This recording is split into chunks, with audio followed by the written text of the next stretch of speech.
But Gerrard! Oh, you beauty! What a head, son! What a head! Yes, Travis, welcome back to Onto the Ball. Morning. Oh, you beauty! I Ball love is a bit back. of a We've been breakfast. Yeah, we've been I love a quiet. bit of a We've ever breakfast been. show. Yeah. I don't know. Like, I've been a little bit ill.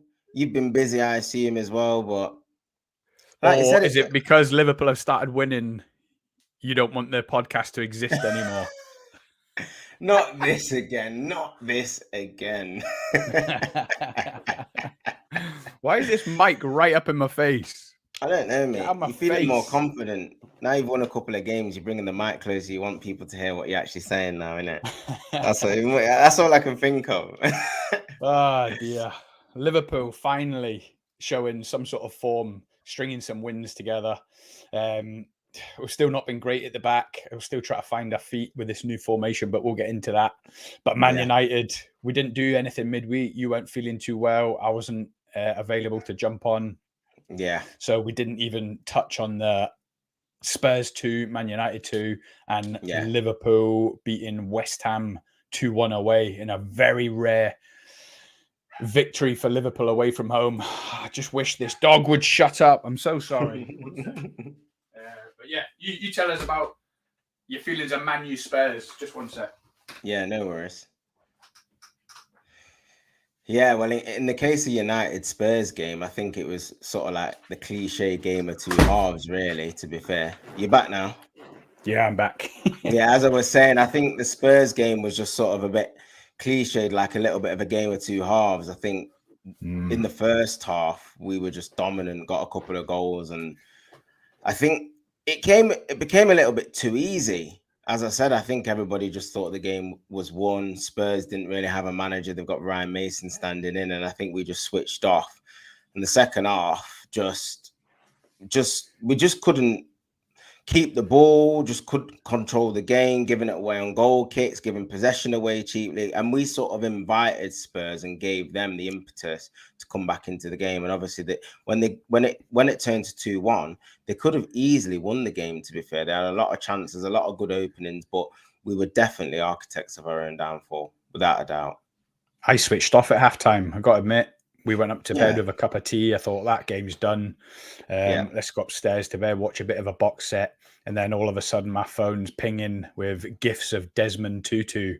Yeah. And I was like, really? straight on to find out who scored and what was going on. I was rubbing my hands together. And obviously, my thoughts immediately go to you, straight on the group chat to get your thoughts on it. What's happening? Is it falling apart? But Spurs, I don't know. They're a bit of an enigma. I'm sure we'll get onto it when we move on to Liverpool. But the word that I think of is embarrassing. I'm embarrassed that Liverpool are below Spurs in the league table. That'll change today, hopefully. But Spurs are just, is it a capitulation? Is it the management upheaval? FPL Matt Day has just jumped in. He's the biggest Spurs fan I know. What's he saying? I'm in. I can't see the comments. I'm in. How you doing, FPL Matt? How you doing? Yeah, talking about Spurs. Yeah, we're a mess. He summed it up very well. I think with the way modern day football has gone now and the way the media sort of hype everything up, I think our clubs are grouped in a group of 6 now. Do you know what I mean? United, Chelsea, Arsenal, City, Liverpool, Spurs, they're all in a group of 6. So unfortunately, the narrative is that they've all got the same expectations. Do you know what I mean? They all spend big money. They should all be competing for trophies. And clubs like Spurs, United, even to a certain extent, since Fergie's left, with the fact that we've not been able to compete. What we've forgotten about is the process and the build-up that needs to be put into place in the infrastructure in order to put yourself in a position where you can compete in a couple of years. But now it's just all about spend, this, now. And if you're not doing it now, fans just get disgruntled. And I think that's what's happening at Spurs. Like, since they sacked Pochettino, the direction of the management choices that they've made, it reminds me of United in a lot of ways. Like, Fergie went, we got Moyes. Again, another in hindsight, long-term replacement, wanting somebody over a number of years. He didn't hit the ground running straight away. Same with Nuno Espirito Santo. Sacked within a season, do you know what I mean? And then next minute you're getting winners. You want instant success. Louis van Gaal, Mourinho, obviously Spurs have gone down the Mourinho Conte route. So if after 18 months, if they're not competing for stuff, people are wondering why. But those managers are very vocal. They've come out saying, well, you need the right players, you need the right infrastructure. We need this to be successful. But it's always the managers that get the bullet. So I think Spurs just need to start again, personally. I think they need to get to the summer. The managerial appointment's going to be interesting. I know they've been linked with the likes of Vincent Kompany, and I think Potter was linked very briefly. There's been a few other names flung into the hat as well. But if Spurs don't take this approach where they need to take a step back and do what Liverpool did when they got Klopp, that's where I see Spurs at the moment. They need to start again from scratch. The squad is so imbalanced. It really is. It's not a very well put together squad. It's not been very well assembled. And I think there's a lot of work to do. It's a bigger job than what people are making out. And just touching on Vincent Kompany, I know he's done a fantastic job at Burnley, but I see the Tottenham job for an up and coming manager, something that can make or break a manager. I think they need somebody with a little bit more experience than Kompany, to be fair. So that's how I would sum up Spurs so far. The thing is, we've mentioned it before, haven't we, Trav? You just mentioned like the big six. And when you're talking about competing for things, obviously it's like right up there in the top four, qualify for the Champions League, maybe try to go as far as you can in the Champions League. But that's only 2 trophies, isn't it? The Premier League and the Champions League. And if there's a big six in England, really, they're not all in the Champions League. But you've got a big six hiring and firing managers. And like you say, the pressure is on them all to, like you say, challenge within 18 months, 24 months. But there can only be one. So it is literally sacking manager after manager if you're not winning the league or comfy in the top 2 or 3. And that's just what's happened to the Premier League now with all the money floating around. We've gone away from the big 4, then the big 5, the big 6. Newcastle have made it a big 7 now. It'll be a big 10 before long, and it'll just be this transfer managerial sacking merry-go-round of if you're not winning the league or challenging for the league in 2 years, you're out. And it's a crazy landscape that we're in right now. FPL Matt Day, good mate, buzzing to be in the stream finally live. Good to have you, mate. I appreciate it. Matt lives in Australia, Trav. Oh, does he? So we're always like ships that cross in the night, literally. So he'll be up, he'll be buzzing in the morning on the group chat, which nice. I love. Then he'll go quiet all day when he's sleeping. So he's finally, this morning stream is working for Matt. That's exactly it. Too many sackings by Spurs, no patience from owners and even fans these days. I'm hoping it clicks one day. Poch came close. Absolutely. But at the same time, when you think of some of the managerial appointments, they've made very little sense. Jose Mourinho was probably the worst. I just could not see it working. I don't think anyone could. Jose loves a short-term plan, spending a lot of money, winning a league within a year or 2. Spurs are not that kind of team that are going to be signing the kind of 29, 30-year-old players that Jose likes to win a league. It was absolutely the wrong appointment at the wrong time. You could say the same for Antonio Conte as well. He loves money to spend. So asking him to do a 5-year plan as well. And I said to you, Trav, he will not succeed. And we had a lot of banter on the group chat. He's a top quality manager. And I'm like, you're missing my point. I'm not saying he's not top quality. He will not succeed at Spurs. That's the rub there. Read exactly what I've said. And we had loads of banter about it. And then as it turns out, Scotty was right yet again. I don't often get things wrong, do I, Trav? I was just about to say to you, I want you to remember that comment when you said, well, there can only be one winner of the trophies, because whenever I say United have won something and you say that trophy's Bobcat, I'm going to remember this stream, mate. I'm going to remember it. Yeah, but like the one is the Premier League, right? Not the League Cup, not the FA Cup, and not the Europa League. But like you said, Man City have won it 5 years out of 6, and until Pep leaves, that ain't going to change too much. It really isn't. Do you know what I mean? It really isn't. And this is the thing. That pressure comes from fan bases. Like Tottenham have got great fans. Like I said, they're not steeped in history in terms of like trophy hauls, but just the expectations now that fans put on clubs is just ridiculous, really. I think like it goes back to the ownership of clubs. You have to really have strong ownership. And I know we're going to come on to Liverpool soon, but I'm not saying I admire FSG, but in that sense, but they really stood strong with the way that they've operated in terms of the net spend and being able to maximize and utilize resources in the way that they have. Yes, it's coming to a head now, and they might have to have a little bit more flexibility about the way that they do things.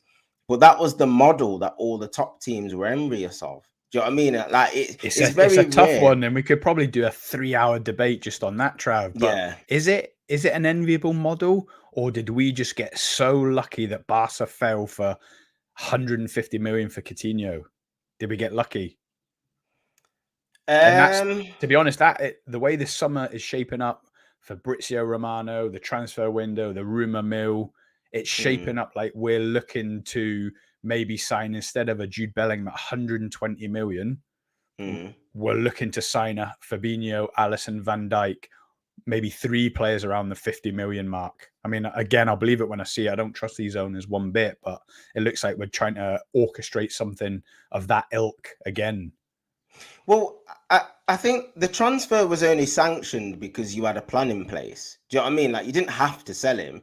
It was an offer that you couldn't turn down. But what Klopp then did with the transfer budget and the way he constructed the team, I keep going back to this point. It's not about whether the net spends low or what you spend. You still have to have the ability to maximize those resources and do what you did. And that's part of the overall plan. This is what I'm saying. When we're talking about Spurs, they just thought they could throw Conte or Mourinho into the mix and that'd be it. Success. We can win stuff. They're proven winners. It takes a lot more than that. Do you know what I mean? Spurs spent what last year? They spent plus of 100 million. They bought Basuma, who's not really got a look in. Richarlison was 60 million. They got Longley. They got loads. They got a few players. Jed Spence, was it? Jed Spence. He hasn't had a look in.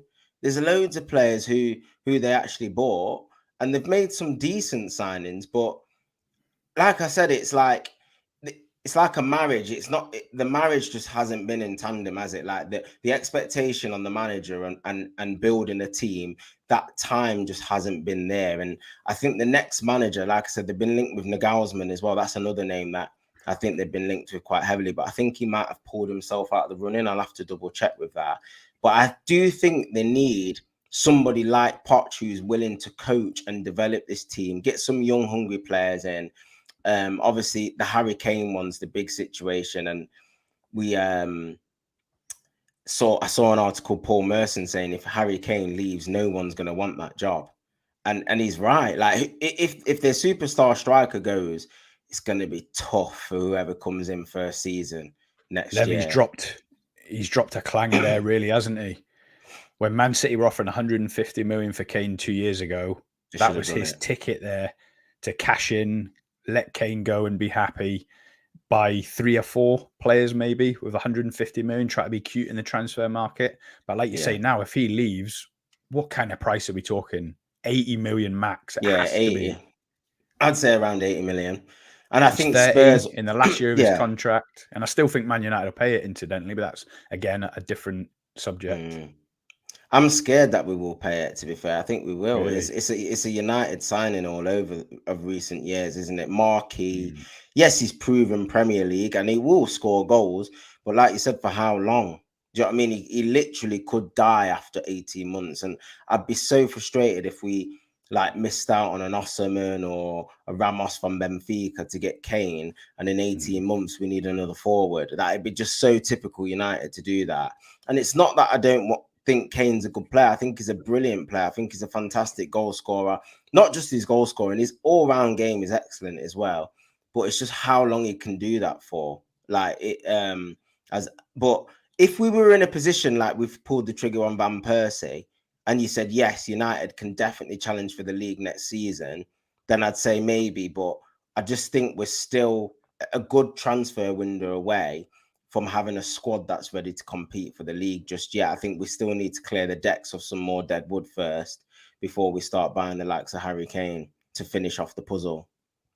Absolutely. We've got 6 people watching. Thanks for tuning in, guys. Really appreciate it. Smash that like. FPL Matt Day, Liverpool 4-2 win today. Wow. May I remind you, he's a Spurs fan. So let me get through the comments. Matt's really active. Appreciate it, brother. And then after I go through these comments, Travis is going to explain to me what happened with the capitulation on Wednesday night. We'd be so lucky to get Ralph Nagelsmann as a pairing. Levy literally a cat with 9 lives if he builds that off. Oh man, that would be a good pairing, to be fair. I think we'll end up with Brendan Rodgers, such a Spurs move. Do you know what, Matt? I don't think that would be so bad. As mad as it sounds, Brendan Rodgers could be a good fit for Spurs. He's not been synonymous with spending loads of money. He's great on the training ground as a coach. He could be right up Levy Street, to be honest. Especially with I think the fans, like, they need to see some good football. I mean, obviously using expressions is very familiar with the Spurs fan base. He's one of the biggest YouTubers in England, and he's a huge Spurs fan, and he calls the football fossil football, like with Mourinho and stuff. So they've had Mourinho and Conte, who are, I would put in the pragmatic mode in terms of managers, not really open, expansive, exciting, attractive brand of football. They're winners, they win stuff.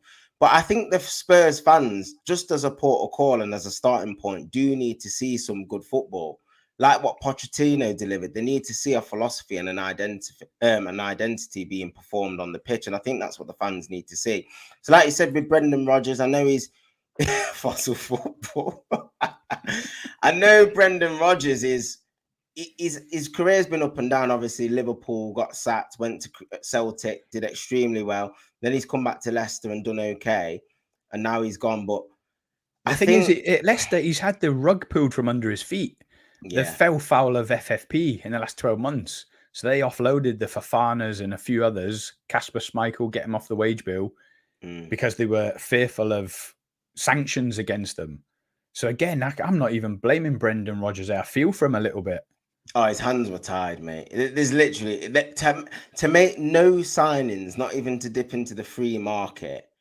That is abysmal, like literally abysmal to make no signings at all. And I think, his hands were tied, and there's nothing he could really do with the situation. I still think there should have been more out of the performances than what we saw. But at the same time, it's that case of been there a long time, players demotivated, players like Maddison, the bigger characters in the dressing room weren't really getting the game time. And I think it really had an effect on the harmony for sure. Vardy's fell off a cliff as well, hasn't he? Yeah. We keep digressing. I mean, Vardy hasn't fell off a cliff. He's like 36, I think. They've got as much blood out of that stone as they can, and they should have replaced Vardy many years ago. I don't know if Iheanacho was the replacement, but I think they needed a bigger upgrade on that. But listen, Wednesday night, what happened Wednesday night then? Was Ryan Mason getting a tune out of them? Did the crowd help them? Or are Man United just exhausted from the exertions, fighting on 4 fronts? They had 120 minutes against Brighton on Sunday. What happened? Yeah, I think it was more that. Well, the 120 minutes thing is an excuse, but it's not at the same time. Like in first half, we were in total control of the game. Spurs had their moments, but like we just looked like we could score. We opened them up on many occasions, especially in the first half. Even in the second half, when they pulled it back to 2-1, we still had a chance to wrap the game up. Bruno Fernandes at the bar.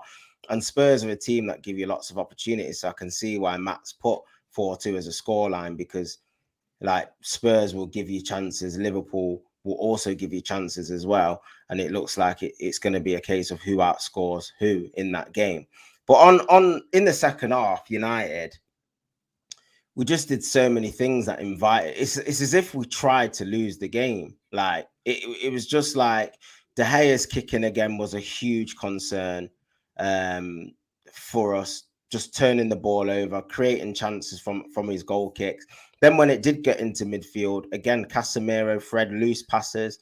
We just didn't retain the ball well enough at all to take this thing out of the game. And that's more of a mentality and a character issue. Not really having the characters when the chips are down to say, right, we need to take this thing out of this game.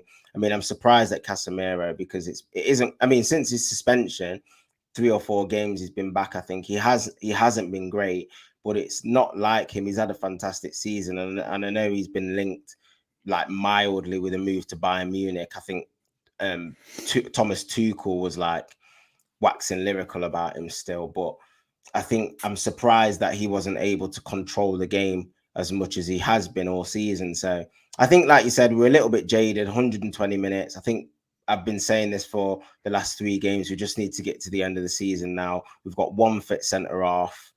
I know Maguire doesn't really count as a footballer, but still, we've got one fit centre back. We're playing a left back, right back, and again, like similar to the Brighton game, it was an open game. It had an open feel, and I think you're going to see that today in the Villa game. It's going to be quite an open feel. We've not got players that are press resistant, want the ball in tight areas, can maneuver themselves out of tight areas, and are comfortable in possession. I think when the game gets to a pressurized situation when you need to keep the ball, we just haven't got them players at the minute. I can't believe you've just said England's Harry Maguire doesn't count as a centre-half. As a footballer, I said, get it right. Don't misquote me, Scott. Don't misquote me. Like I say, he wasn't even there Wednesday night. I seen Ten Hag at the start of the game said he's got an injury. He didn't allude to what the injury was, but is it an injury or is there something going on? I don't think it's an injury. And he won't be involved today, will he? No, I mean, it's been sources close to Harry Maguire said he wants to fight for his place next season. So if he wants to fight for his place and we've got one centre half fit, he'd be fighting for his place. Do you know what I mean? If I know I can't get ahead of Varane and Martinez and they're both injured, I'm playing with one leg. Do you know what I mean? If I want to play over them two, there's no injury that's keeping me out that team. If I know I've got anything about me, he literally wants to just sit on this captaincy until his contract runs out. That's exactly what he wants to do. Do you know what I mean? He gets all these people in the press coming out trying to protect him and stuff, but the proof's in the pudding. Do you know what I mean? You're saying you've got a knock. You were suspended the game before, but you played the game before that. You haven't got a knock. It's just you fell out with Ten Hag because we kept a clean sheet in the Brighton game, and Ten Hag said that's my preferred centre-half partnership from now until Varane's back. That's literally as simple as that, reading between the lines. So it's going to be interesting to see if he comes back today. But if he does come back today and he starts, then that's an issue on Ten Hag, because there's no way he can play against Ollie Watkins. He'll get ripped apart. He'll get absolutely ripped apart. Like he will. Like for pace, power, everything. Ollie Watkins will absolutely run him ragged. So I don't expect him to be starting today. If he does come back, I think he'll be on the bench. And if he is playing, you're not watching? No, I'll be watching. Could be a horror show, couldn't it? It will be a horror show. Against Ollie Watkins. Certificate 18 on the on the match before it starts. PG. But listen, guidance, I'm not going to let that comment pass without me commenting on it. That he's going to sit on his fat contract and leave on a free. Exactly what I told you he would do 3 years ago. I said he's so bad. We've been having a bit of Twitter banter. He's so bad, you won't even get anything for him. He will sit on this 5-year contract and leave on a free. That's how crap he was. And you were like, Scott, you're absolutely mental. He's quality. He's this, he's that. No, saying that's his intention. No, I agree with what you're saying. I think we'll actively be trying to sell him this summer, though. Like, I just think, like I say, and that's the thing. If he's on 300k a week, he's not going to Villa on 80k a week.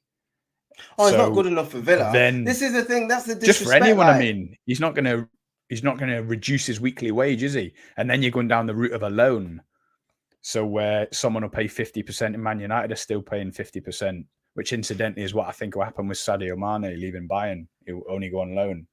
It's mad to think that we bought a centre half for 80 million that we think is not good enough for the Premier League. That is like the bottom 6 clubs, Leeds, Forest, Everton. Like, we think he can't play for them as well. That's really bad. That he is our captain. Like, the reality is just kicking in now. It's dreadful, mad, really, isn't it? It's mad. It's actually crazy, mate. Let me jump in the comments. So Matt says it's true with Mourinho, needs a defender, and he gets Joe Rodon.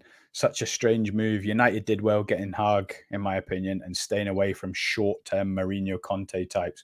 They wasted enough years going for the short-term or the short experience, would you call it, with Ollie, Trav? But yeah, definitely looks like they've got the appointment right. I'd take another pre-season trophy at Spurs now. The Coutinho sale was huge. Spurs have done that with an Ericsson Dele when he was good and spent at the time. Dele Alli is mad. We could do another hour-long podcast just on Dele Alli and his downfall, to be honest. Agree with everything you just said. Cheers, Matt. Kane to United. Ten Hag is mounting a title challenge next season. Surely City won't win 4 in a row if they win this season. This season's already wrapped up, Matt. Sorry, Josh. I can see you in the comments, but the league is already Arsenal's. We're going to get down to Josh in a minute. Neither. I think he'd be decent for us. Winning the FA Cup at Leicester was impressive. Absolutely.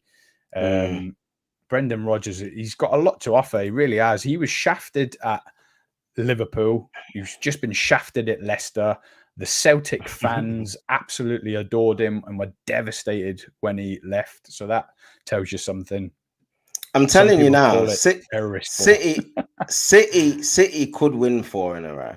Like they could win 10 in a row. Before the season's even started next year, the transfer windows, forget it. Like they could easily win the league next year as well. If they keep this manager, mate, I'm telling you, this manager is special. I've said it for a long time about Pep Guardiola. He is a special manager. And at the end of the day, we talk about the Champions League and all the other cups. Your league is your bread and butter. It really is. A 38-game stretch. That's what the fans class as the holy grail. If you can win the league consistently, there's no one that can argue with you. Your own domestic league. And he's come in and he's blasted it out of the park. He really has. The thing is with Pep, some people are saying if he wins the Champions League, it might be like, finally, I've done it with City. I can go out on a high. I think it could work the opposite way. I think it could reinvigorate hungrier. I mean, if that's even possible, and he'll say, right, I want to win 2, I want to win 3. And over the next 5 years, he could maybe try to win a few Champions Leagues in a row, like Real Madrid did a couple of years ago when they won 3 in a row. I think it could have the opposite effect. I think the only way that we could get rid of Pep, I say we as a collective, the whole league, is this FFP sanctions over his head. Maybe somehow Man City pulling some money, trying to sell to level the books a little bit, and him thinking this project's done. I think that's the only way, but even that's not going to happen because they're going to get out of it. True Guna, yes, legends. How you doing, Josh? You okay, mate? Good evening masterclass today. The thing is, we'll get onto it, but Villa are absolutely flying, aren't they? When I look at their last results, I think they've won like 8 out of the last 9 or something like that. And they're in the Premier League. And it's quality sides they beat as well.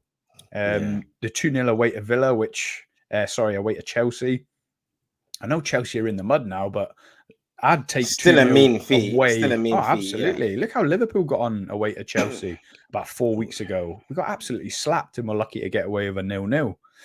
United versus Villa has the potential to be a really exciting match. Rashford has been on scary form, smashing it in FPL as well. You're right there, Matt. You keep putting him captain, calling it right almost every time.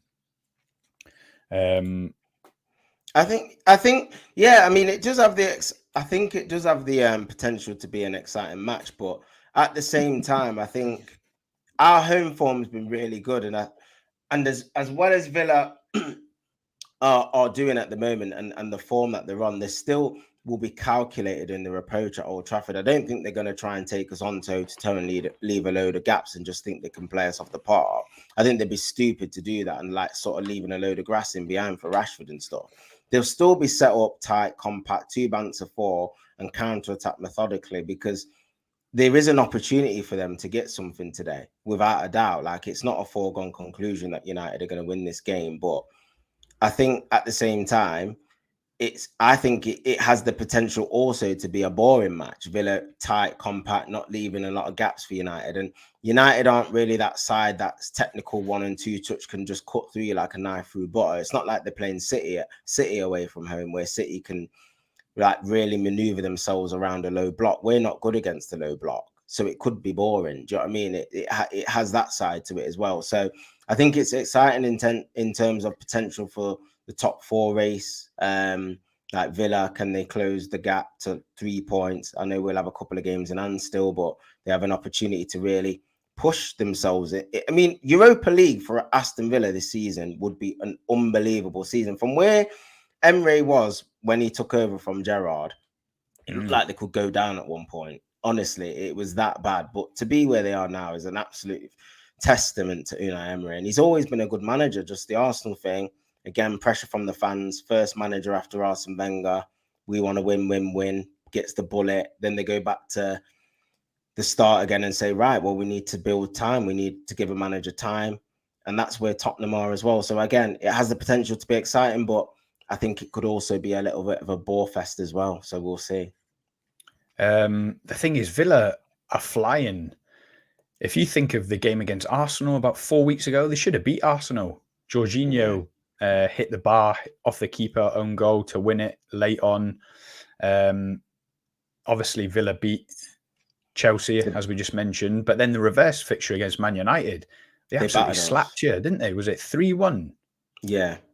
I mean, they had Leon Bailey, who fit at the time, who's injured at the moment, and he's a big miss for them. I mean, I know they've gone on this great run, but against us in particular, we struggle with pace, and he is rapid. And in that game, he tore us apart. He's just knocking it by Martinez and just sprint, like clean pair of heels. He was gone. Do you know what I mean? So I think, especially if Harry Maguire is playing today, it'd be interesting to see if Villa keep the same lineup or they just put a load of pace up top. Because if there's a load of pace up top and Maguire is playing, then we will struggle today. So, but I'm confident. I mean, like I said, I'm always confident when we're at Old Trafford. Our home form has been fantastic this year. It's one thing you can't argue with.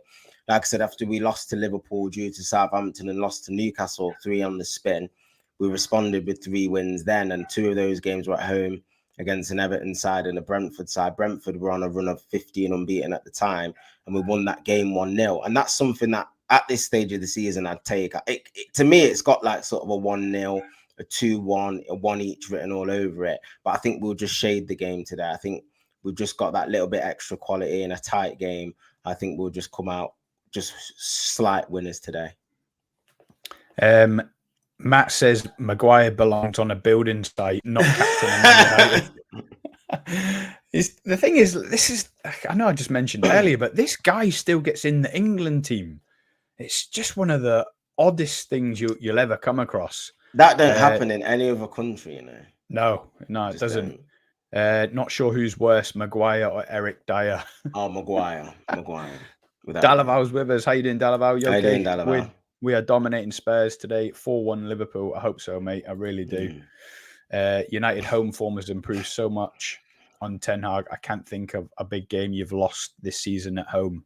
We've won them all. But equally, you've been honking away from home, haven't you? Yeah. Have you seen that? We've not beat anyone in the top 8 away from home. We've lost them all. I think you've only got 1 point against the top 8, and that was Spurs the other night. Yeah, and then the rest 1 point. Lost crazy, heavily. Isn't it? Yeah. 1-0 Rashford. I can see 1-0. Yeah. Go on then. Put your head on the block. 1-0. Score prediction 1-0. Exactly the same as Matt. I was going to go 1-0. Yeah. I was going to go 1-0. I've got a different feeling about the game. I think Villa are flying, and that could make it an open game for both teams. And I'm going to go with a 3-2 to United. A lot will obviously depend on the lineup. We need to see that lineup. If Maguire's in there, then absolutely anything could happen. As we know, Ollie Watkins could go on a mad ting. Yeah, get another hat trick. It'll be a handful today. Matt, have you got Ollie Watkins in your FPL team? Is he captain? I can't remember. When I watched your video on Friday. Typical Spurs. Phil the Power. Is he your mate? Phil? Yeah, he's one of my friends. Yeah, he's a good guy, man. Phil is. Yeah, nice. From up north. Big Newcastle fan. Massive Newcastle fan. Ah, nice. He's a good guy. If Villa play against you guys like they did against us, Man U could be in trouble today. He's right. Absolutely. We have to perform. We have to perform. It's not going to be one of them games. We have to be fully on it today. Phil was exactly right. Today's going to be one of them games. If we're off it, then we could come a cropper easily. But I just think being at home, off the back of that Spurs draw, I think they're going to be up for it. I can just see us like really just doing the business. It's just about getting over the line for us today. Like I said, Newcastle keep winning. I think they're guaranteed top 4. I think we are as well, to be perfectly honest with you. I don't see that place really slipping out. Even if we lost today, we'd still have to lose another couple and we'd still be ahead. Do you know what I mean? I think we're in a strong position. We've left ourselves with just a little bit of work to do just to get the job done. But I trust the boys from now to the end of the season to get the necessary points required. Villa slapped Newcastle as well, didn't they? Yeah, at home they did. 3-0? 3-0. Yeah, 3-0 at home, yeah. Yeah. Absolutely flying. Anything could happen. Giving away presents to other teams. Absolutely. Not this week, mate. I'm on a free hit. I have Luke Shaw, Rashford in my team. I can't remember who I've got. I've definitely got Ivan Toney. I think I've swapped out Darwin Núñez. Who have I put in for Darwin Núñez? I can't remember. Is he on your bench? No, yeah. I've swapped him out because he's not playing. That sets us up nicely for the Liverpool Spurs section. Big game. Jurgen Klopp, I keep tipping Jurgen Klopp to change the starting lineup, but he keeps going with this settled front 3 now of Jota on the left, Gakpo in the hole, and Salah on the right. And I've got to admit, I want to see Diaz back in the starting lineup. We've waited so long for him to be fit again, but at the same time, Jota is absolutely flying. He hasn't put a foot wrong since he's been back. Yeah, I said to Matt on his stream the other day that I think Matt captained Jota. I said, I actually don't think he's going to play. No, he didn't captain him. He just had him in up front. And he did. And he scored 2. And that's why FPL Matt Day is the fantasy Premier League guy to follow. If anyone's in FPL, make sure you follow Matt Day. He's in the comments now. Great channel, great content. And he did. He scored 2 against Nottingham Forest. And I think it's going to be the same again today. But the big question mark for me is, like I've just said, Darwin Núñez. I've took him out of my team. He's not getting a start. Jurgen Klopp made a comment last week or the week before about him not speaking English and kind of intimating it's a bit of a problem. But I read that like he might be a bit of a problem in terms of an attitude around the dressing room, maybe. Maybe he's not trying to integrate with his teammates as much as he should or other foreign players have. And it's quite worrying, really, because I think he's been on the bench for 4 games in a row now. Obviously, everyone's fit and we've got a strong front 6. I think Firmino's actually just picked up an injury. So we've got 5 to fit into the front 3. But yeah, Darwin Núñez was bought as a central striker.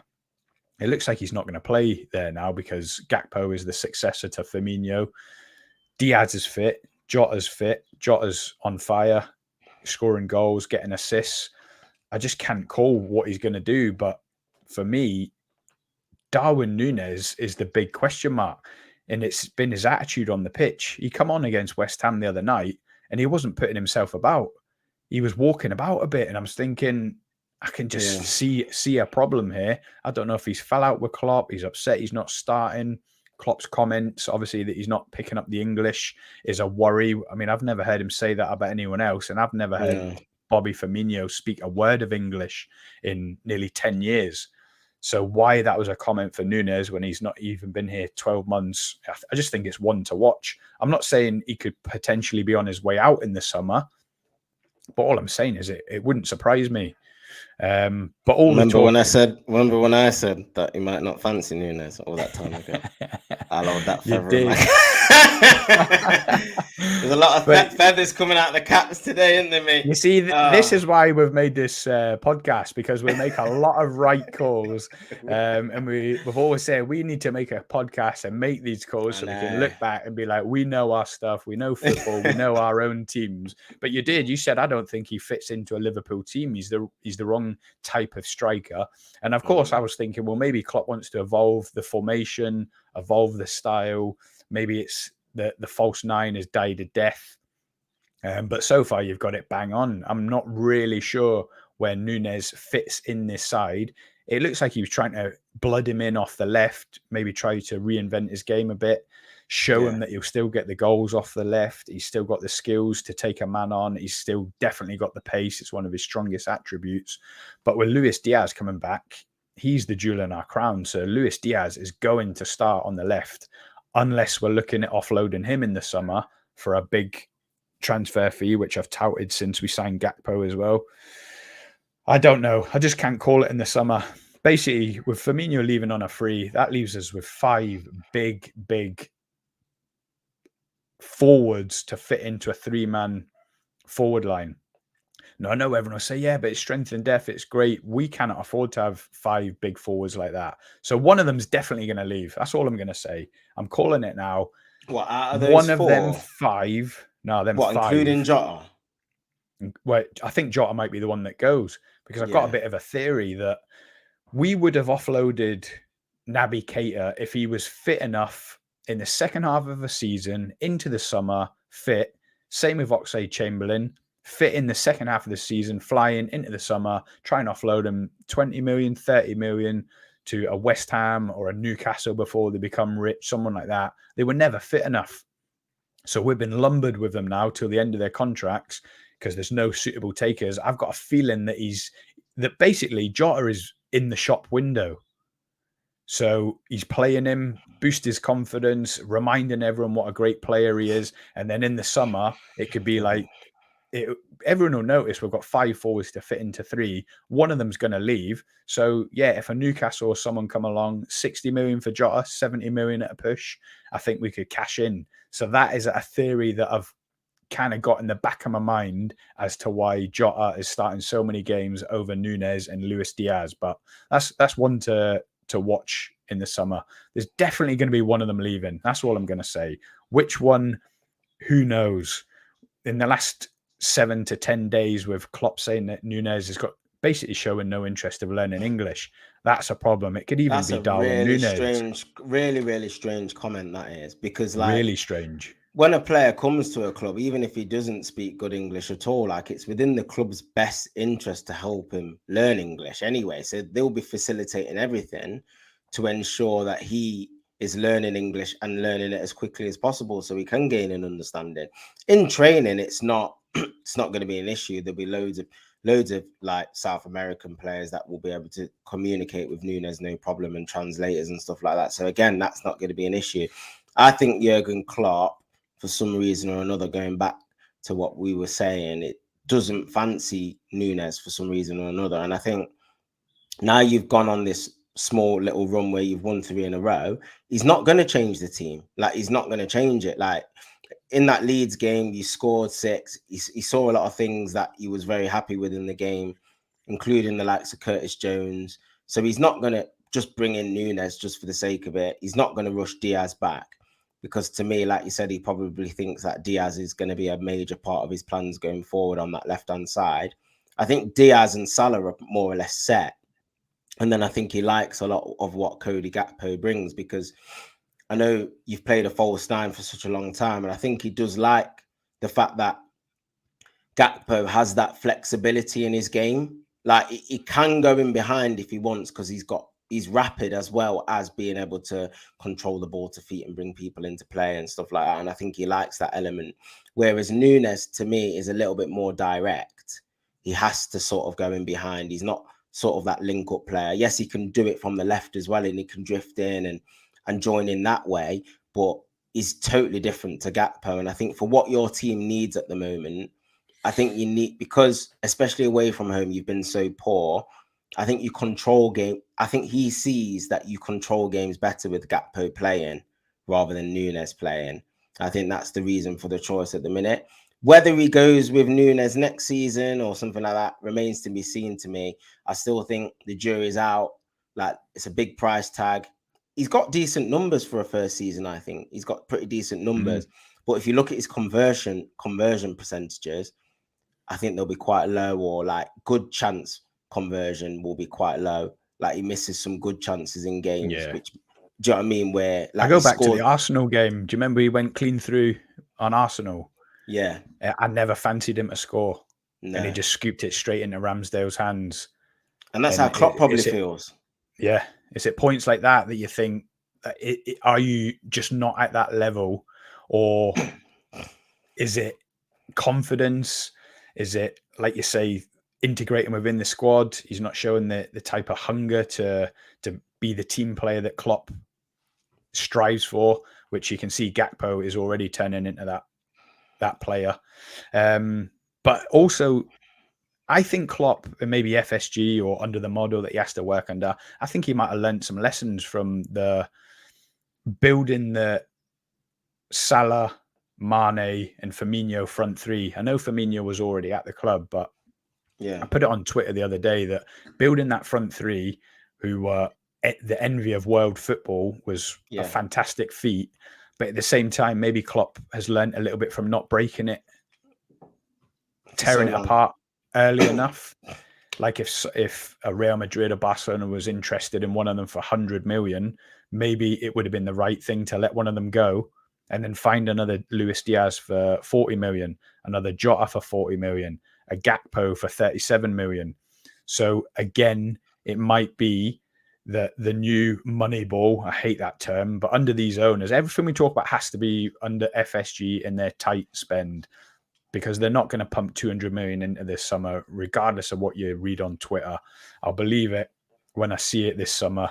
Yeah. But if you're bringing in a Luis Diaz for 37 million, and then you're letting someone go for 100 million, then that's good business. Gakpo in for 37 million. It might be that Darwin Núñez is already on his way out. It might be that Luis Diaz, who's already been flirting with La Liga, saying it's his dream to play there, they might already have him lined up for 100 million to Real Madrid or Barcelona. I know they're both pretty skint at the minute, but I can just feel something's lining up. There's a reason why we signed Cody Gakpo in January for 37 million instead of a midfielder. And I think that reason is because someone is getting sold on for a big profit, what we maybe should have done with Salah and Mane in the last 5 years.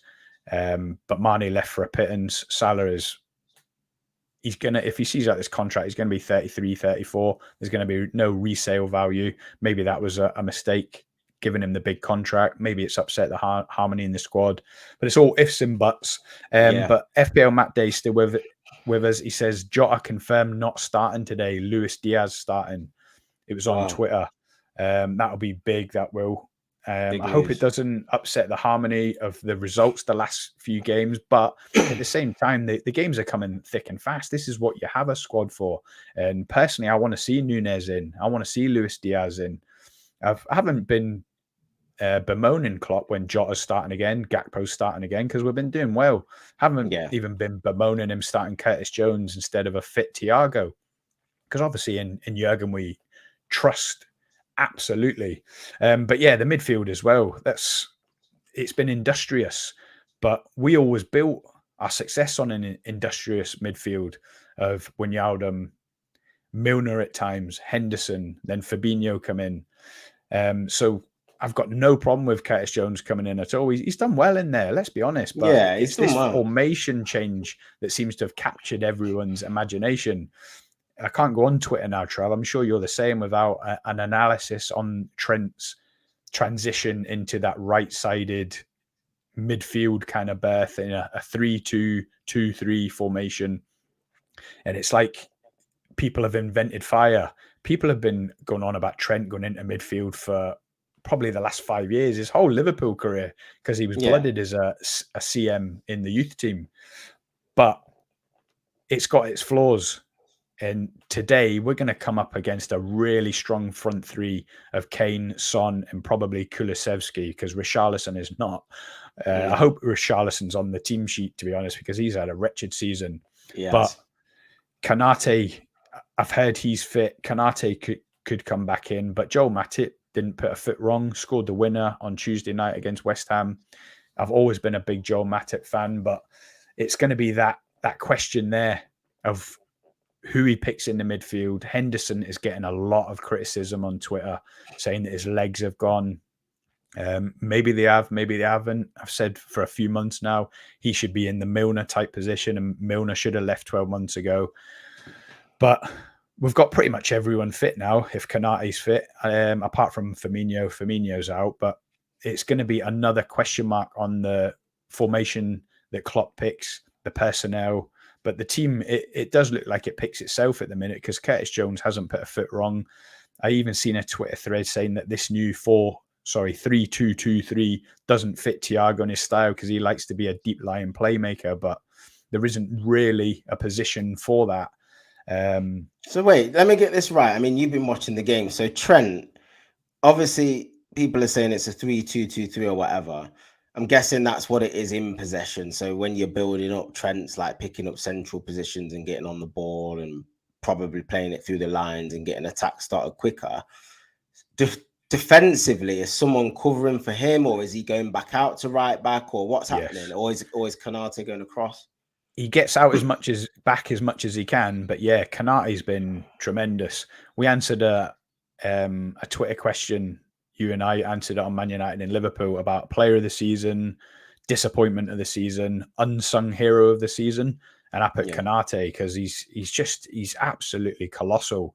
He's so good, and I've mentioned it a few times now. I think he might be better than Van Dijk. As mad as that sounds, but Van Dijk's had a below his standard season. No one can deny that. Yeah. If you watched that, did you watch the West Ham game? No. When Jared Bowen scored, luckily it got ruled out. No, I didn't see his foot was offside. Was it? Van Dijk was running back with Jared Bowen, and he looked like he was stuck in the mud. Couldn't keep up with him. It was so slow. It looked like he was running in slow-mo. It was mad. Oh my God. Jared Bowen just cut back in on his left, which we didn't want him to do. We wanted to keep him on his right, and just curled it in the bottom corner. Thankfully, to save Van Dijk's blushes, it got ruled offside, and it was right. It was offside, but that was just it was a scary moment because Van Dijk, he's always been very pacey. And I've always thought that Van Dijk's problem this season is that I don't know if he trusts his body. It looks like he's not putting his body on the line in tackles. He's maybe too arrogant or too laid back, too cool maybe to go to ground. But in that moment there, he looked slow, which I've never seen from Van Dijk before. That's alarming. So it's going to be a big worry. But going back to the game, like you said, I think Liverpool will have to adapt that slightly. I think if the games you've won, you've played Leeds, you've played Forest, and you played West Ham, and no disrespect to those teams, but I think you're going to have a significant amount of control in the game anyway. So that's going to suit Trent. He's going to get on the ball a lot in those games, especially in the home games. Obviously, you played Forest and stuff, and which was a tight game. But I think today's opposition is just, you're going to have to look out a little bit more for that. Obviously, with Trent tucking in, he will get on the ball, and I think he will do it. But what you don't want to do is leave like Son Heung-min space on the counter attack in those wide areas, because you know Son and Kane are more than likely to punish you in those sorts of areas. So I think you're gonna have to be a little bit more cautious with that tactic. I think you'll continue the way that you're playing and look to dominate the game. Like you said, Spurs have got their own vulnerabilities, but I think you just have to be a little bit more cautious with probably the amount that Trent does that today. Everything you've said is correct, except Liverpool.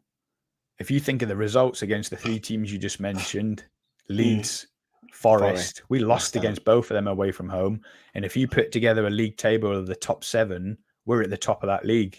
We've done well against the Man United, Man City, Arsenal, Newcastle. We beat Newcastle. I'm just talking purely about the way you're playing, though. Like, definitely. And that's how this season has been so mad. In that today, everything you're saying is right. We need to be watching out for the Son and Kane. It could be a different kettle of fish to Leeds and Forest, but it's just so encouraging from a Liverpool point of view that we seem to have turned the corner and we're getting the results against these so-called lesser teams. Whereas in the first half of the season, they were our Achilles heel. They were absolutely slapping us, and it was an absolute nightmare to watch. Yeah. Let's jump back in the comments. That is worrying about Darwin. I like the Gakpo signing. Yeah, me too, mate. It's I don't know, Trav. If, let's say we were looking to punt Darwin on straight away after 12 months, what kind of price are we talking? Do you think we've made a heavy loss on him, or? No, I mean, let me just put it on tape. 22. Yeah, let me put it on tape. I'm a massive Núñez fan, and I hope he does well. I hope he succeeds. I hope we keep him. I said to Josh a couple of weeks ago on the Arsenal game that he's probably my favourite player. When I look at the team sheet and I see Núñez, I'm like, yes, let's have it. Let's go. But I'm just worried about Klopp's comments the last week or two. a few Newcastle fan pages have mentioned Jota recently. Yeah, Phil. Oh, nice. That's the only link I've seen really that you might fancy him, and he'd be a great signing. He really is a good signing. The problem with Jota is for Liverpool is he's never found his position in the team. Like nailed down where he's one of the first names on the team sheet. Jota plays on the left or Jota plays in the centre. That's nailed on. Who's the other 10 players that are playing? And it's been largely down to injury. He's had his injury problems the last 3 years, in and out. And when Jota gets injured, it's never just a 2-week little pull. It's like a 3-month bad injury. So he's just never been able to build up a head of steam. But I do believe that Klopp is playing him this much to put him in the shop window to get some suitors like maybe Newcastle to get a bit of money in to furnish this new midfield rebuild. But again, we'll see. Jordan's in. Hey, Scott. How you doing, Jordan? Thanks for joining, mate. Really appreciate it. Not today, mate, but only because we're nearly done. We've been on nearly an hour. Travis and I have got to go and make a bit of breakfast, and I've got to go and walk the dog. But yeah, we're going to be back, Trav, after the Man United game. Maybe a half-hour stream after Man United Villa, 4 o'clock, and then another half hour after Liverpool Spurs, if you're available. All right, but score predictions, Liverpool Spurs. I'm going to put it in the comments. What are you thinking? 3-1 Liverpool. Comfortable 3-1. Not comfortable, but 3-1. I think you'll just score more goals. Nice. I'm going to go for 2-0. I've put it on Super 6 as 2-0. I think we're going to keep a clean sheet. I've just got a feeling that Spurs, I know they got a good result against Man United the other day, but Man United are, I think they're worse than us away from home. So I did actually say Spurs could get something out of this at the start of the game. I quickly retracted it when they went 2-0 down, but then I was happy to be proven right by the end of the game. I think coming away to Anfield, Liverpool are off the back of 3 wins in a row. The crowd are going to be right up for it. This new formation seems to be bearing fruit. We've got a fully fit squad. I think we're going to have too much. I think and hope we're going to keep a clean sheet. I actually went and watched Leicester Spurs, where Leicester won 4-1. Harry Kane didn't get a kick.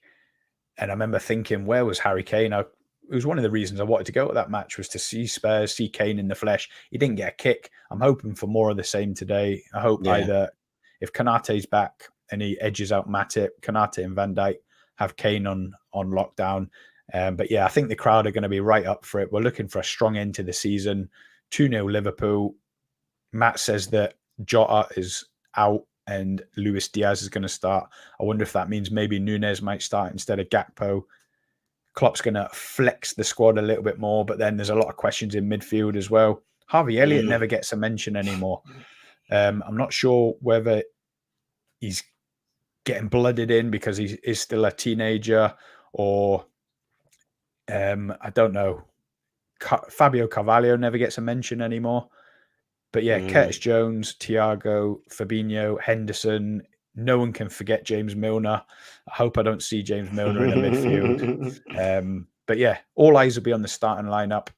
And let's see what happens when we join you in the afternoon. Travis, it's been a pleasure. Have a great day. And I'll see you after the Man United Villa game. Let's hope it's a good game. Okay, cheers, guys. Cheers. If you made it this far, we got 8 watchers. If you made it this far, don't forget to hit a like on the video and a subscribe if you're new to the channel. But we'll see you in a few hours. Have a great Sunday, everyone. See you soon. Cheers, guys.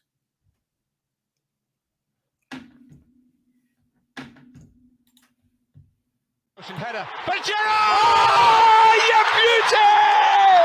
What a head, son!